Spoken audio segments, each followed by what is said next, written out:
claro, ya pasan las horas y ya como que va, ¿no? Y se te olvidó. Y ya ni te acuerdas, ¿verdad? Eso es lo que pasa, esa es la impedancia, es la resistencia, ¿ok?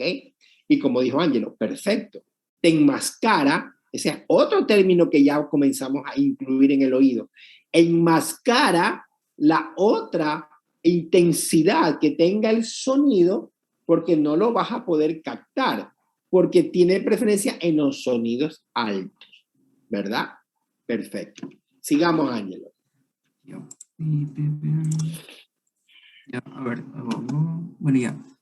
Entonces, la platina, con toda la conducción, la platina del estribo va a hacer un movimiento del pistón, dicen, ¿no? Va a entrar hacia la ventana oval y va a salir, va a hacer un movimiento de pistón, y esto va a transmitir el movimiento en vibraciones hacia la perilinfa.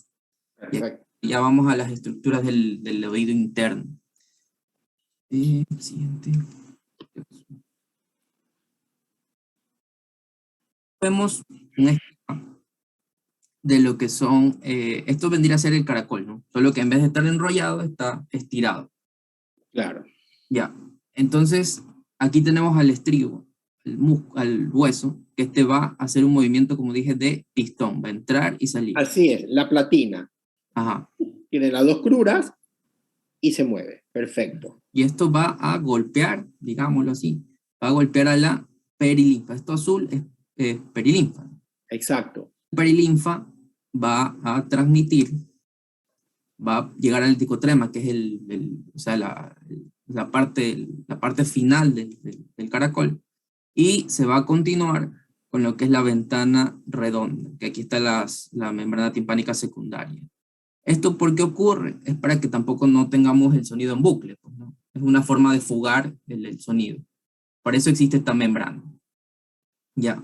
Y cuando estas vibraciones pasan por aquí, van elevando lo que es la membrana basilar. Vamos a ver mejor. Pero esto es para que se entienda así de una manera más esquemática. Y también cuando se mueve la perilinfa, a su vez mueve la endolinfa. Entonces, sigamos viendo. Me olvidé mencionar de lo que era la trompa de Eustaquio, que decía que para que haya una correcta transmisión del sonido, tenía que haber una similitud de presiones, tanto de un lado de la membrana como del otro. Entonces, por eso existe la trompa de Eustaquio, porque nosotros cuando inhalamos o bostezamos, metemos aire, digamos, acá la membrana timpánica, igualamos las presiones y podemos transmitir el sonido. Ahora entiendes por qué cuando existen los vuelos o tú buceas, te sumerges bajo el agua, hay esta diferenciación de cambios de presión, ¿verdad? Que se denominan barotraumas, ¿verdad? O en los procesos gripales, sientes que se te tapa el oído. ¿Te acuerdas cuando lo vimos en rinofaringe? Porque se cierra la trompa, ya vamos a ver en la otitis media, y no existe este cambio de presión en el oído medio. Entonces no hay una buena conducción. Continúa. Así vamos a hablar de lo que es ya a nivel del órgano de Corti. Como dije acá, pasa por la membrana vestibular, llega a la timpánica y la timpánica va a mover lo que es la membrana basilar, que es la que vemos aquí. No sé si tengo otra imagen, no, aquí. Ya, esta membrana basilar se va a elevar. Aquí tenemos una más imagen. Esta membrana basilar se va a elevar y las células ciliadas de aquí se van a excitar o se van a despolarizar cuando los cilios entren en contacto con la membrana timpánica. Y a su vez, la membrana vestibular va a empujar la perilinfa hacia la endolinfa, y esa endolinfa va a hacer que baje la membrana tectórica, se mueva la membrana tectórica. Perfecto. ¿Ya? Entonces, se sube la basilar y baja la vestibular, a su vez baja la membrana tectórica. La tectórica entra en contacto con los cilios, estos van a transmitir, esto se va a despolarizar por el potasio que tiene la endolinfa. Excelente. Ya, el esterocilio, al ser excitado, va a abrir, va a abrir la membrana, va a pasar el potasio, ese potasio va a causar la despolarización de la célula y va a hacer que se produzca la neurotransmisión. Ya. Totalmente. Aquí hay una curiosidad, estaba leyendo y hasta hace poco veían que no descifraban esto, todavía está en veremos, digámoslo así, que nosotros tenemos las células ciliadas externas y tenemos las internas. Las internas, como ya lo dije, es la que generalmente transmite la mayor parte, dicen que el 90% de la transmisión sonora, o sea, del movimiento que se transmite en una neurotransmisión. Pero se ha visto que cuando se dañan estas células externas, y a pesar de que las células internas están íntegras, hay igual hipoacusia, o sea, igual no hay una correcta transmisibilidad. Entonces, hay algo que hace que las células ciliadas externas regulen la transmisión de las células internas. ¿Qué ocurre aquí? Aquí ocurre que como estas son más altas, tenemos aquí las células externas, ¿no? No sé si me pueden ver. Sí, sí. Aquí la membrana tectoria. Y acá tenemos a uno más chiquito, que sería la célula interna. Entonces, estas de aquí, las externas, tienen que contraerse para que la membrana tectoria pueda llegar a los cilios de la interna. ¿Cómo lo hacen? Lo hacen por medio de una proteína que se llama prestina. Esa prestina hace que se contraigan y así poder excitar lo que son las La percepción y la conducción de las ondas sonoras. Entonces, de lo que leí, nos decían que eso puede ser una manera de regular tanto para discriminar el volumen o la intensidad del sonido. O sea, entre más células se exciten, nos dicen, hay más volumen. Entonces, por eso dice que hay esa regulación. No siempre es necesario que se despolaricen todas las células internas. Así es. Lo vamos a ver acá, en lo que es la organización tonotrópica. Perfecto. La organización tonotrópica, aquí tenemos lo mismo, ¿no? Tenemos un caracol extendido. Entonces, la parte inicial del caracol, nosotros hablé de la membrana, esta membrana basilar. Entonces, la membrana basilar, en las porciones iniciales, va a ser más fina.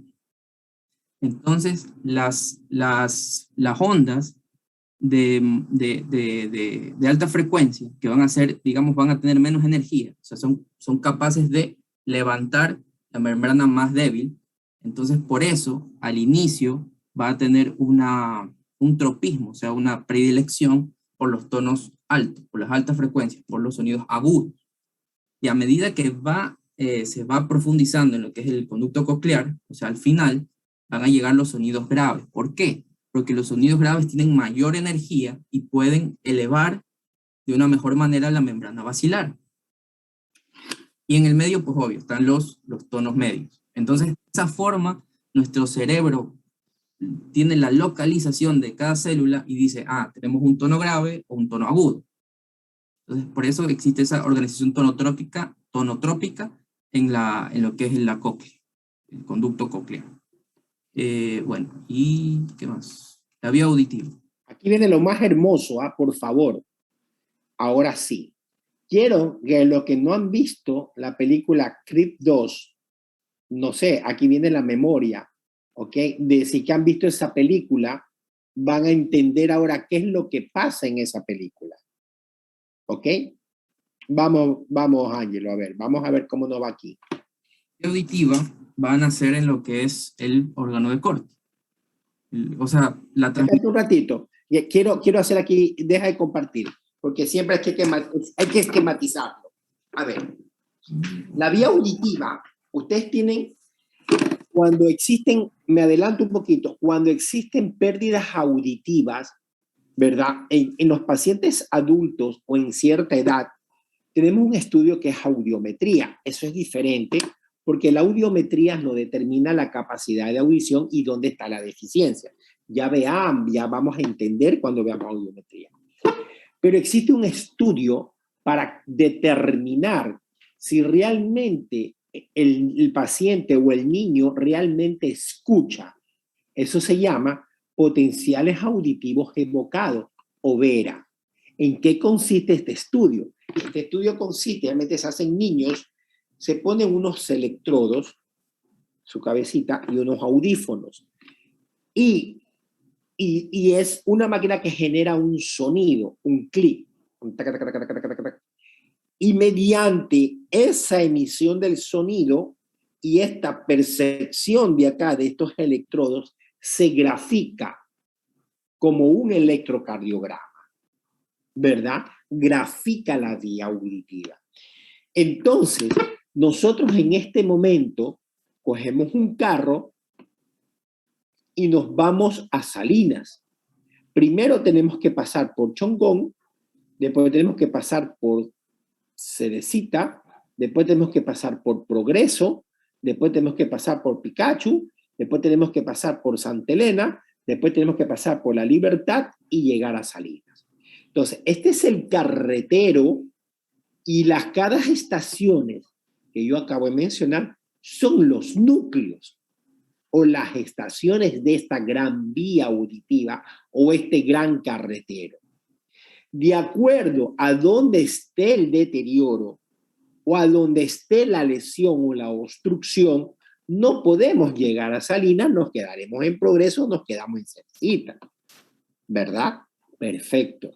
Pero acuérdense ahora que esta vía auditiva hasta aquí ya tiene dos componentes. Tiene un componente endococlear, porque ahorita vieron la audición endococlear, o sea, dentro del oído medio. Toda esta gran ingeniería que se acaba de dar, ¿verdad? Dentro del nervio auditivo, dentro del oído interno con la rampa media, rampa vestibular, los cilios externos, los internos, la lámina tectoria, la sinapsis entre ellas, de aquí la conducción de las ondas sonoras, que acaba de explicar perfectamente bien Ángelo. Esta afección es endococlear. Ahora vamos a ver la vía auditiva, a ver si en esta hipoacusia existe un tipo de lesión retrococlear. ¿Ok? Y por eso los estudios de imágenes los solicitaremos, que se valore el conducto auditivo interno, porque aquí vamos a ver si es que la lesión se da en la vía auditiva o no. ¿Ok? Ojo, conductiva, perceptiva, neurosensorial. ¿Ok? Ahora sí, Ángelo, despacito, como Luis Fonsi. A ver yo. Ya. Vamos. A ver, tengo aquí lo que es el oído, ¿no? Aquí se ve, no se ve muy bien, pero bueno. Aquí estaría lo que es el núcleo espiral, ¿no? Ahí es donde confluyen los nervios de la cóclea, ¿no? Los nervios cocleares. Y estos van a llegar acá, a la unión entre el puente y el bulbo, ¿no? Aquí más los núcleos cocleares, el núcleo ventral, el núcleo dorsal. Entonces, esto pasa por el conducto auditivo interno, ¿no? Aquí, y llega a los núcleos en la unión entre el puente y el bulbo. Esa es la primera estación. Perfecto. De aquí va a haber tanto, o sea, va a haber una vía tanto, o sea, ipsilateral como contralateral. La contralateral va a pasar por aquí, por este cuerpo trapezoide, digamos que este puede ser otra de las estaciones, ¿no? Este cuerpo trapezoide, y del cuerpo trapezoide llega la estría acústica dorsal, y de aquí van a pasar por el núcleo olivar superior. En el núcleo olivar superior es donde se va a discriminar de dónde viene el sonido, por la velocidad en la que se despolarizan las células nerviosas. Entonces, si es más rápido de un lado, viene de ese lado el sonido. Bueno, eso ocurre en el núcleo olivar superior. Del núcleo olivar superior llega al tálamo, por aquí pasa por el colículo inferior y llega aquí al tálamo, al cuerpo geniculado medial del tálamo. Aquí es donde hacen como la terminal del cerebro, digamos, el tálamo. Llegan sensitivas, y de aquí llegan hacia la corteza. Aquí la corteza temporal, a las áreas 41 y 42 de Brock. Esta es la 41, es la primaria. Y también se ha visto que llegan a otras áreas como la 22 o la 20, que son la 22 de la memoria auditiva, y la 20 se ha relacionado mucho con la música. Así es. Área de la vigilia, o sea, de la vigilia auditiva, que es lo que, por ejemplo, nosotros cuando estamos durmiendo, seguimos escuchando. Por eso a veces nos despertamos así de la nada. Ya. Esto sería la vía auditiva, digamos que la ascendente, la que va hacia la corteza, pero también hay, Aferente. pero también hay otra vía, la que nos va a dar unos reflejos, que son unos reflejos de movimientos sacádicos, tanto de la cabeza como de los ojos, cuando nosotros escuchamos algo. Esta vía es la vía medial, o sea, aquí no se ve, pero es una vía medial, o sea, va por el centro. Esta es como que la cinta, esta también se conoce como cinta de raíz lateral, ¿no? La que acabo de explicar. La medial, la cinta de raíz medial, y esta de aquí va a llegar a lo que son, llega al tubérculo cuatrigémino posterior, de ahí pasa a lo que es el mesencéfalo, que aquí sabemos que en el mesencéfalo están todos los núcleos del tercero, del quinto y del séptimo par craneal. Entonces llega aquí a esos núcleos, y por eso, como el tercero, por ejemplo, el tercero, quinto y el séptimo van a inervar a lo que es los movimientos oculares y de la cara, eso nos va a dar esos reflejos de cuando escuchamos algo, movemos la cabeza, movemos los ojos. Por eso, cuando tenemos vértigo, tenemos nistagmus. Y ya vamos a hablar. El nistagmus vertical, nistagmus horizontal y rotatorio, que se nos indica si la afección es central o es periférica, ¿verdad? Por esta vía de aquí. Sigue, Ángel. Ya. Y también vamos a tener una que se va hacia abajo, ¿no? Hacia la médula, va a llegar a lo que es la región sacra. Esta, hay ¿cómo es? Un reflejo, que nos dicen que no, del chorro, que escuchamos un chorro de agua y nos da ganas de orinar. Entonces, esa es la vía sacra. ¿Ya? Y creo que eso sería un buen resumen de lo que es Perfecto. Lo que es la vía. Auditiva. Ajá. Pasemos a lo que es ya la función del equilibrio. Ahora sí, vamos. Hablemos de la fisiología del equilibrio. El equilibrio tiene tres pilares, digámoslo así. La vía óptica, la propiocepción, que va a estar dada por los cordones posteriores de la médula. Eso, o sea, las tres integradas dan un equilibrio adecuado. Y el sistema vestibular, que es el que vamos a hablar. Aquí vemos un esquema de lo que es similar a lo que conté en cómo se despolarizan las células auditivas, pero volvámoslo a ver. En las estructuras maculares y en las ampollas vemos estos mismos, estos cilios, ¿no? Entonces aquí vemos el más grande, el esterocilio y los sinocilios.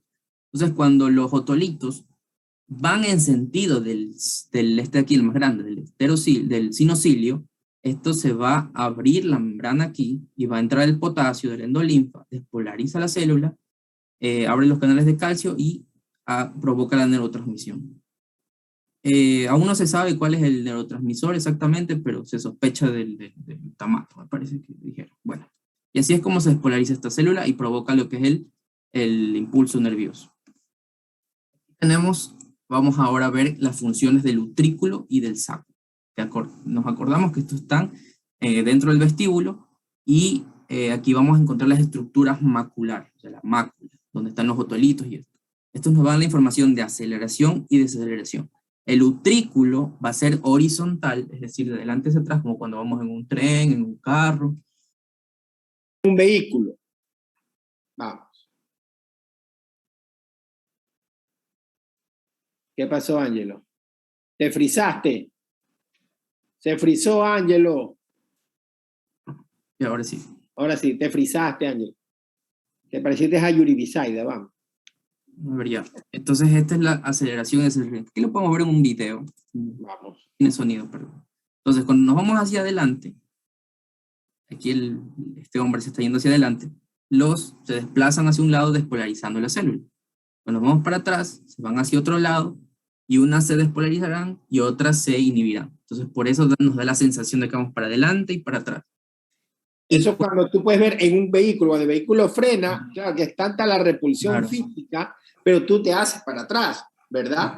Igual cuando viras a la derecha, te haces la lateropulsión hacia el otro lado, porque es para compensar, ¿verdad? La gravedad y la acción del equilibrio.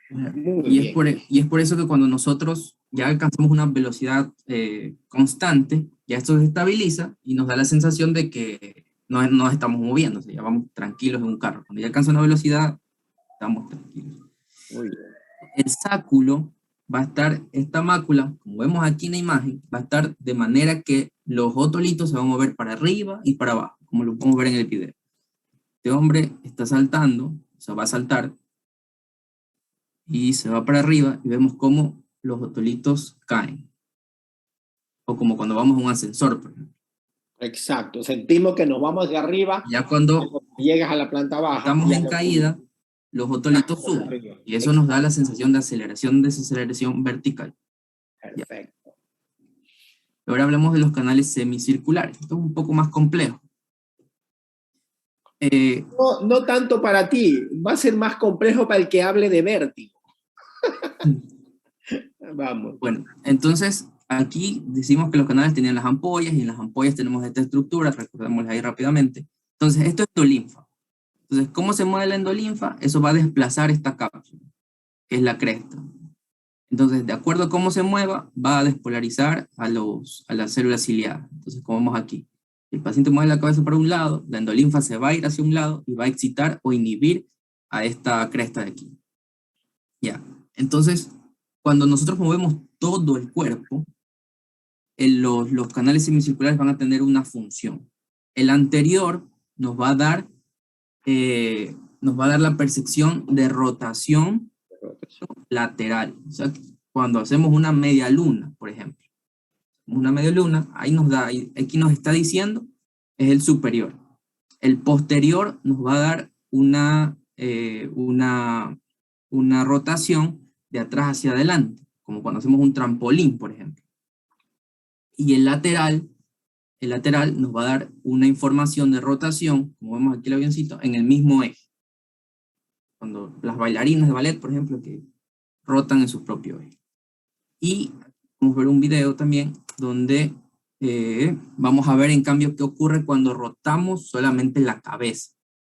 Que vamos a ver que básicamente uno se despolariza, otro se inhibe. Así. Y así es como nuestro cuerpo sabe hacia dónde está rotando la cabeza. Si vemos aquí, el anterior se estimula, el posterior se inhibe, que es lo mismo. Vemos al otro lado, el anterior se estimula, el posterior se inhibe. Si no te caerías. Y cuando existe una afección es que perdemos el equilibrio, ¿verdad? Claro, entonces así nosotros, aquí podemos ver un video, ¿no? A dónde va a mover cada lado de la cabeza. Entonces, él mueve hacia un lado, se estimula y este se inhibe. Así es. Es un juego siempre de uno y el otro, dependiendo cómo se mueva la endolinfa. Básicamente lo mismo. Y acá también. Y aquí vemos cómo se mueven los cilios. Uno va en sentido del cilio, el otro va en contra del cilio, entonces por eso uno se activa y el otro se inhibe. Ya, y ahora sí, hablemos de la vía vestibular. Ya sabemos cómo se forma, cómo se transforma el movimiento en un impulso nervioso. Este es un poquito más largo. Ya, entonces, lo mismo, ¿no? El núcleo vestibular o el ganglio de Scarpa o ganglio vestibular es donde se confluyen todos los nervios que vienen de las estructuras maculares como ampolares, y esto va a pasar lo mismo, el acueducto interno, y aquí en el piso del cuarto ventrículo van a estar los núcleos, que podemos verlo aquí, los núcleos vestibulares. Los núcleos vestibulares, un núcleo superior, un núcleo inferior, un medio lateral. Ya, en estos núcleos, aquí va a haber algunas vías, vestibulares. Va a estar la vía vestíbulo-cefálica o vestíbulo-cerebral, que va a ir hacia la corteza. Va a estar la vía vestíbulo-cerebelosa, la vestíbulo-espinal, y esta vía vestíbulo-espinal va a tener la vía vestíbulo-espinal lateral y la medial. Y también va a estar las vías vestíbulo-nucleares. Ya, entonces vamos a hablar de cada una de ellas. Que aquí podemos ver un esquema donde está todo lo que hace estas vías vestibulares. Pero vamos a explicarlos mejor aquí. Ya. La vía vestíbulo-cefálica es aquella que van a ser de los ganglios, de los núcleos vestibulares en el piso del cuarto ventrículo, y van a ir hacia, van a ir hacia contralateral y van a ir hacia el tálamo. Entonces, es parecido a la vía auditiva, ¿no? Pero al tálamo y del tálamo a la corteza. ¿Ahí a qué corteza va a llegar? A la somatosensorial primaria, a la prefrontal, a la ínsula, y le va a dar información a la corteza sobre nuestro equilibrio. para poder así integrar esa información y hacer movimientos coordinados, para que no nos caigamos, básicamente. Así es. Ya. Y la vía vestíbulo espinal. Entonces, aquí podemos ver que hay una vía, bueno, esto señala así, aquí hay una vía, esta vía sería el vestíbulo espinal lateral. Da una vía lateral que llega hacia la médula, y en la médula llega hasta lo que son las astas anteriores, o sea, la parte motora. Y en esta asta anterior va a llegar hacia los miembros superiores e inferiores, provocando el reflejo vestíbulo espinal, que es cuando nos estamos cayendo de un lado, se contraen los músculos del lado contrario para poder mantener el equilibrio. Entonces, eso está dado por la vía vestíbulo espinal lateral, que llega a la médula, a las astas anteriores. Y también hay una lateral, que esta lo va a dar este de aquí, que se llama el fascículo longitudinal medial. El fascículo longitudinal medial va tanto hacia arriba como hacia abajo. Hacia abajo llega a la médula, y en la médula va a llegar a lo que es la parte cervical, y es lo mismo, cuando desviamos la cabeza de un lado, esta va a contraer los músculos contralaterales del cuello para mantener el equilibrio de la cabeza. Ya. Y la que va, el fascículo longitudinal medial tiene una vía que va hacia arriba, que podemos ver aquí, que va hacia el mesencéfalo, y se une a los núcleos de los otros nervios craneales. ¿Para qué? Para hacer la conjugación de los movimientos oculares. Motor ocular común y motor ocular externo. Ajá. Y eso lo hace ¿por qué? Porque hay una estructura que se llama la función reticular paramediano-pontina, que es la que se va a encargar de integrar los movimientos. Entonces, por eso que los ojos son nuestras muletas, ¿verdad? Si nosotros no tendríamos fijeza en la visión, por eso es que ustedes ven con las personas qué pena, que son no videntes, pero tienen bien la parte auditiva y vestibular, ¿verdad? Necesitan el bastoncito, no es solo para saber qué es lo que están las cosas, sino para qué, es un medio de apoyo, ¿verdad? Por eso que nosotros tenemos la mirada que sirve para fijar, esa es tu muleta, porque en teoría, aunque parezca mentira, a todos han hecho neurología, han hecho la prueba de Rombers, si ustedes cierran los ojos, siempre, aunque estamos sentados, aunque tenemos bien nuestras vías, siempre existe un poquito como la sensación de que te mueves, ¿verdad? A lo que cierran los ojos. Siempre, exactamente. Esa es nuestras muletas. Nuestra visión es la que nos ayuda a fijar la estabilidad. Sí. ya. Y por último tenemos la vía vestíbulo-cerebelosa, que esta va de manera directa, o sea, no se releva los núcleos, sino va directo al cerebelo, que va exactamente al arquicerebelo, ¿no? Y este arquicerebelo que está formado por el nódulo flóculo nodular, que es lo que está aquí, ¿no? Esta parte en rojita que vemos del cerebelo, y partes del vermis ventral. Y esto va a servir para también hacer una conjugación de movimientos, ¿no? Y también del cerebelo van a salir fibras que van a inhibir a lo que es o sea, la vía vestibular. Y esta sería la parte aferente, y aquí hay una vía eferente del vestíbulo, del cerebelo hacia la vía vestibular. Muy bien. Y entonces aquí ponemos un resumen, ¿no? De todo, ¿no? Movimientos coordinados entre el 3, el 5, el 3, el 4. El 4 y el 6. Podemos ver los movimientos cuando se nos va la cabeza de un lado, pones el otro, y lo mismo, vamos de un lado, hacemos el otro. Y, ya vamos a hablar ya cuando llegamos a patologías, vamos a recordar. Entonces, esa sería toda mi exposición. Perfecto, Ángelo. Vamos, sigamos. Muy bien, muy bien. Excelente. Vamos clarísimos. Y si no, que me diga. ¿Está todo claro hasta aquí? Antes de continuar. ¿Sí? Ok. ¿Qué pasó, Geraldine? Te veo una cara como que no, como que sí, como que no. Vamos, hablen hoy o callen para siempre. Sí, se entendió todo. Bueno, perfecto. Ojo, verá que en las vías nomás ya hay como 40 preguntas para el examen. Solo en la vía auditiva. En la vestibular ni hablemos. En la coclear menos. En la vestíbula espinal menos. Para que ustedes vean, ¿ah? Para que ustedes vean. Qué hermoso que es el oído. Vamos, ahora, ay, vamos a oído externo. Muy bien. Vamos.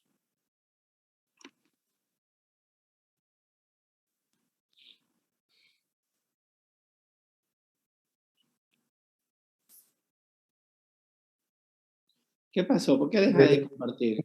Doctor, disculpe, es que estoy compartiendo, pero no me deja proyectar las diapositivas. Entonces no Lo sé. siento, está permitido compartir. Ujú. Ángelo acaba de hacerlo de una manera perfecta. No sé si es tu...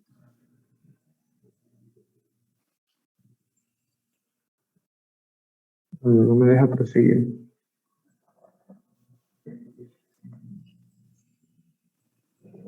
Pero tú eres el que vas a hablar.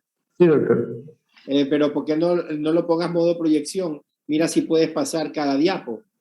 No, tampoco me permite pasar, no sé por qué. La pregunta del millón, ¿la tienes bajada en la computadora o está subida en una nube? No, está en mi computadora. ¿Está en tu escritorio?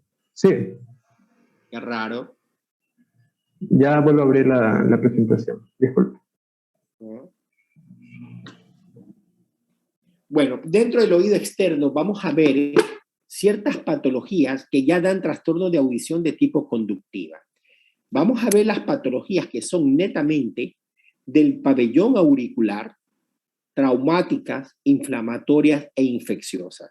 Y patologías del conducto auditivo externo, porque todo eso emerge en lo que es oído externo. ¿Ok? Entonces, mucha atención con las patologías del pabellón, las patologías del conducto, ¿verdad? Que pueden provocar otalgia e hipoacusia, incluso también puede ocasionar algo de vértigo. Así que vamos con las patologías de oído externo. Listo. Buenas tardes, doctor y compañeros. Disculpen por los problemas técnicos. Soy Francisco Montoya y voy a hablar ahora sobre lo que son las patologías del oído externo. Bien, para comenzar, antes de hablar de las patologías, quisiera hablar de forma breve acerca de la anatomía que ya nos indicaron nuestros compañeros, pero igual es importante recordar para saber qué áreas se encuentran afectadas en estas patologías. Bien, tenemos que, siguiendo esta imagen de guía, en cuanto al número 1, vamos a encontrar lo que es el hélice, que va a ser una cresta que va a proporcionar lo que es la forma general de la oreja y que va a contener lo que es la cresta prominente del pabellón auricular. En cuanto al antihélice, esta va a ser una estructura igualmente una cresta cartilaginosa que se va a encontrar paralela hacia el hélice y se va a encontrar más hacia lo que es el interior del pabellón auricular. En cuanto a la concha, esta va a ser una estructura profunda que se va a encontrar aquí y esta de aquí va a tener la característica que va a conectarse con el conducto auditivo externo.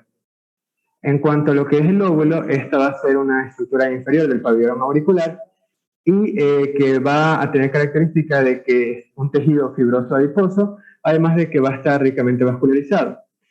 En cuanto a lo que es el tragus, que va a ser una pequeña elevación que se va a encontrar frente a lo que es la concha, y esta de aquí esta va a ser una elevación que va a encontrarse externa a lo que es al pabellón.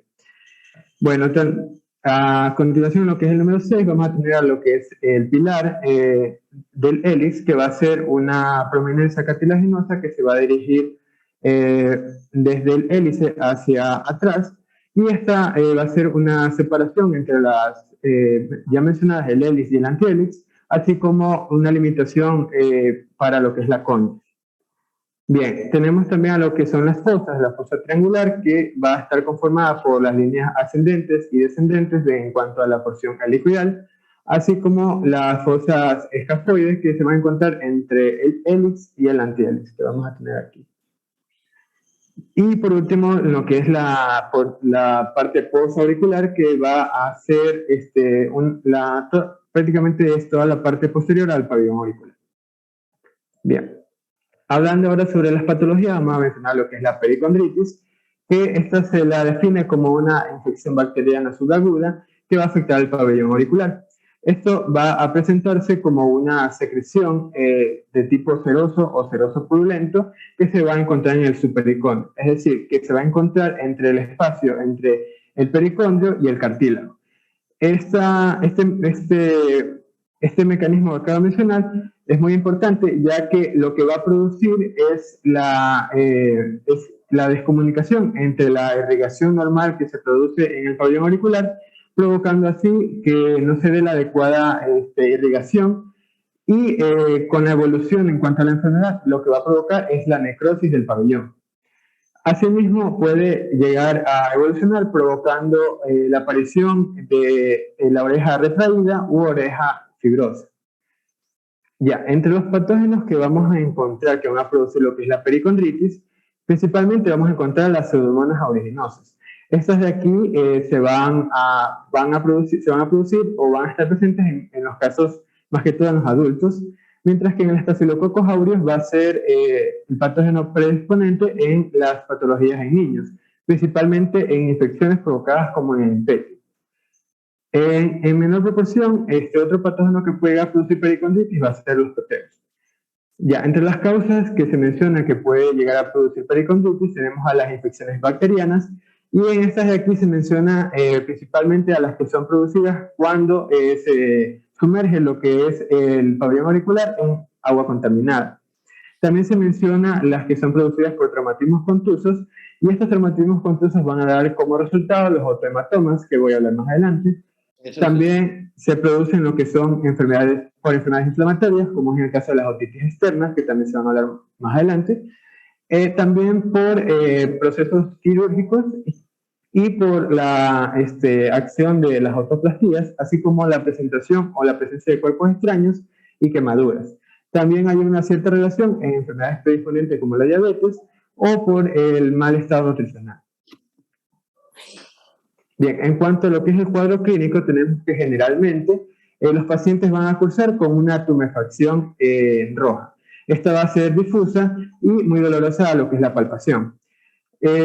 Con lo consiguiente a la evolución de la enfermedad, esta de aquí va a proceder con una hiperemia y con lo que es conocido como el edema auricular, como vemos aquí en la imagen. También los pacientes van a presentar sintomatología acompañante como es fiebre y adenopatías, así como la presencia de leucocitosis en las pruebas de laboratorio. También se menciona, o es una característica muy notable al momento de lo que es el examen físico, es la presencia de la disminución en cuanto a lo que es el diámetro del introito en el conducto auditivo externo. Y esto se da porque hay el aumento en cuanto al pabellón auricular debido al edema. También se menciona que existe lo que es la presencia de fluctuaciones debido a la presencia de acumulaciones de suero o las secreciones serosas que van a provocar fluctuaciones de tipo difuso o locales que van a ser perceptibles a la palpación. Entre las complicaciones que se menciona dentro de la pericondritis, vamos a encontrar a la conocida oreja de coliflor. Esta de aquí se va a producir debido a que esta patología va a ser de una evolución muy prolongada o de larga data, ya que va a ir afectando poco a poco a lo que es el cartílago. Esto se puede dirigir hacia zonas contiguas y también va a provocar lo que es la degeneración del cartílago y con lo consiguiente a la necrosis del mismo. Bien, en cuanto a lo que es el diagnóstico, se menciona que es netamente clínico y se lo va a evaluar mediante lo que es el examen físico. En cuanto al cultivo, se suele usar para confirmar lo que es el diagnóstico y se lo va a obtener mediante lo que es el exudado, tanto sedoso o sedoso purulento que se vaya a extraer. En cuanto al tratamiento, aquí se menciona que el tratamiento debe ser se lo debe dar de forma precoz y vamos a ayudarnos con el uso de antibióticos sistémicos de tipos activos, como lo son el uso de gentamicinas, que suelen darse en dosis de 1 a 2 miligramos en un tiempo de 10 días. También se puede usar lo que son las fluoroquinolonas, como son el ciprofloxacino en dosis de 400 miligramos por vía intravenosa y también por vía oral en dosis de 750 miligramos. Cualquiera de estas dos se las puede dar en un periodo de 12 horas o cada 12 horas. También se suele utilizar en cuanto al tratamiento antibiótico el uso de las cefalosporinas de tercera generación. También es importante mencionar que el tratamiento aquí va a estar enfocado o de acuerdo a la evolución de la enfermedad y en qué fase se encuentra.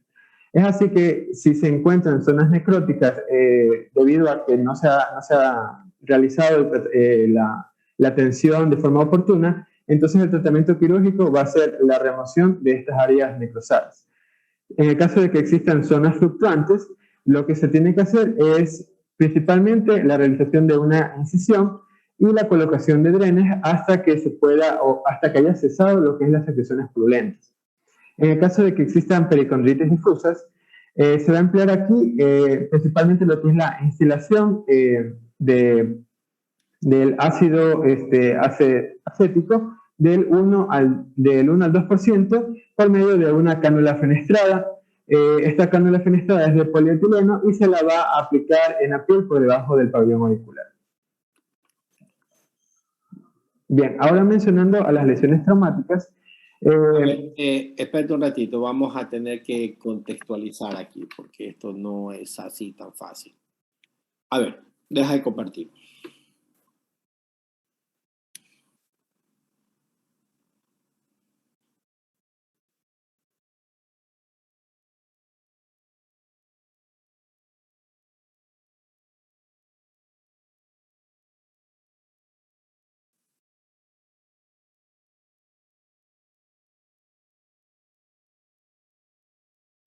Doctor, tiene apagado el micrófono. Ya. Mediante esta es una patología del conducto auditivo externo, ¿verdad? Del pabellón auricular, probablemente iniciado por una lesión dérmica, dermatológica pruriginosa, ¿verdad? Que con la manipulación se provocó un proceso infeccioso, ¿ok? Una pericondritis, ¿no? Toda lesión inflamatoria del pabellón auricular, del pericondrio, hay que tratarlo rápido porque esto puede provocar problemas infecciosos severos y puede conllevar a la necrosis. Esta es una foto ya después de unos pocos días de tratamiento que ya se ve una mejoría, ¿sí? Frente al cuadro clínico del niño, ¿no? Todavía se siente un proceso inflamatorio retroauricular que no hay que confundirse cuando veamos oído medio, otitis media. ¿Pero por qué fue provocado esto? Porque esta lesión de acá no se fijó el colega e inició aquí una huella de rascado. Entonces el niño se rascó acá y se inoculó y se rascó el ojo. ¿Ok? Problema generalizado de piel. Ahora, ahí está la lesión. Con respecto a lo que manifestaste, que es el lotohematoma se convierte en una patología de emergencia, de urgencia. ¿Qué es el lotohematoma? El lotohematoma es simplemente la colección de material sanguinolento o seroso dentro del pabellón auricular. Ya vimos la circulación del pabellón auricular. Tiene un cartílago y a su vez este tiene una irrigación tan rica con la arteria contemporal superficial, ¿verdad? Y a su vez este espacio que se produce mediante un trauma se da una extravasación sanguínea. Y esta extravasación sanguínea provoca una colección hemática. Y la colección hemática puede desencadenar aún, así como en el tabique, ¿verdad? A formar un absceso septal, ¿verdad? Llegase a formar un absceso en pabellón auricular, una colección hemática. Entonces, y se llega a formar el lotohematoma. Eso tiene que ser una resolución de urgencia. Esta es otra pericondritis. ¿Ok? Y hay que hacer un drenaje, limpieza quirúrgica y drenaje. El lotohematoma, cuando no se lo trata de una manera urgente, o a pesar, aunque lo resuelvas de manera urgente, ¿qué sucede? Que se provoca la necrosis de este cartílago y se provoca la oreja del boxeador o la oreja del coliflor. Incluso todos hemos visto, ¿cómo se llama esta película que es famosa? Que trabaja algunos actores, como que trabaja ¿cómo se llama? No Jason Statham, sino Sylvester Stallone, el chino y todo lo demás, ¿verdad? Entonces, este es un paciente, este es el resultado final. Ya les buscaré el resultado, cómo se inició el cuadro. Este fue un chico que a mí me llega, que sufrió un accidente, en una moto, se fue contra una sémila y se rapó el piso, ¿verdad? Y esto era lleno de pus. Este es el resultado final. Ya mismo encuentro las patologías, las fotos iniciales de la patología. Entonces, lo metí a quirófano, le hice varias limpiezas y le pude salvar el pabellón auricular. Esto vino lleno de pus. Pero este es el resultado final de un otohematoma. Entonces, cuando se hace el otohematoma hay que hacer drenaje, ¿verdad? Se puede poner drena y se pone un vendaje compresivo. ¿Para qué?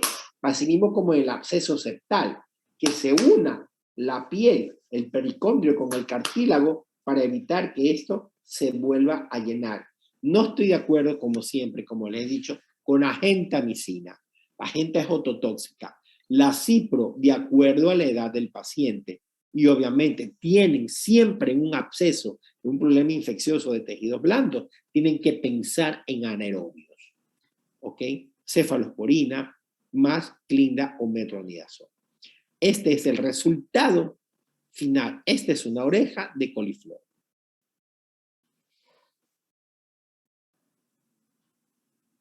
¿Ok?